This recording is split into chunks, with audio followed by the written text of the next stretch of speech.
good, because when we got home, I checked if my doctor had texted me, emailed me back, whatever you want to call it, through the, the doctor portal.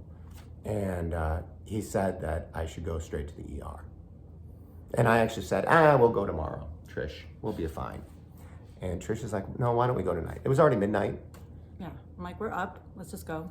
And I'm like, why wait? I'm like, all right, you're right. She's smarter than me. Or more common sense anyway. You're smarter than me. That's right. She knows that. And so we went to the doctor, to the ER.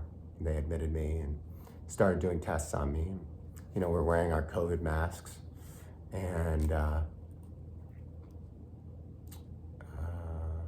the doctor came in to ask some questions, and he's like, what kind of symptoms do you have? And I told him, I hurt my shoulder. I was like, but it might have been playing Ultimate Frisbee, because I play Ultimate Frisbee sometimes.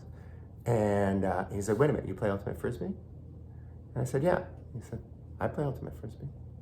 And I was like, yeah. He's like, where do you play? I was like, well, I play at, Encinitas Community Park, and, there's a game at Elka Norte, and shout out to my Frisbee friends. And he said, pull down your mask. And so I pulled down my mask. And he's like, Ray! And he pulls down his mask. And I'm like, Doc! We just call him Doc out on the field, but he's a good Frisbee player. And Dr. Steve, we call him. We have Dr. Mike and Dr. Steve that play.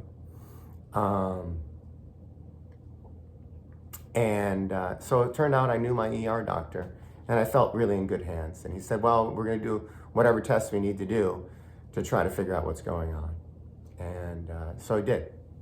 And after looking at my blood tests, whatever blood work he did, and listening carefully to my symptoms, he warned me that it sounded like it could be cancer. He's like, I'm not going to diagnose you with it, but he's like, but I think you need to go get a CAT scan, a CT scan with contrast, so we can see if you have any cancer in your abdomen. And so I went and did that at about 4 a.m., a little bit before 4 a.m. He decided to give me the CT scan. And, 4:45, 5 a.m. 5:30. Well, 5:30 a.m.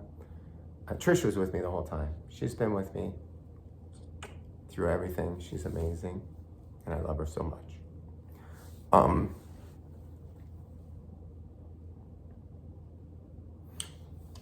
Doc came back into the room crying.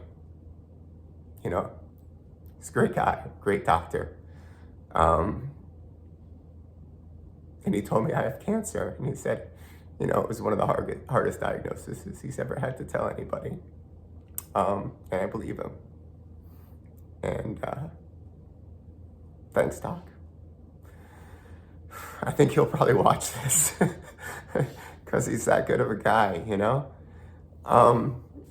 he does care.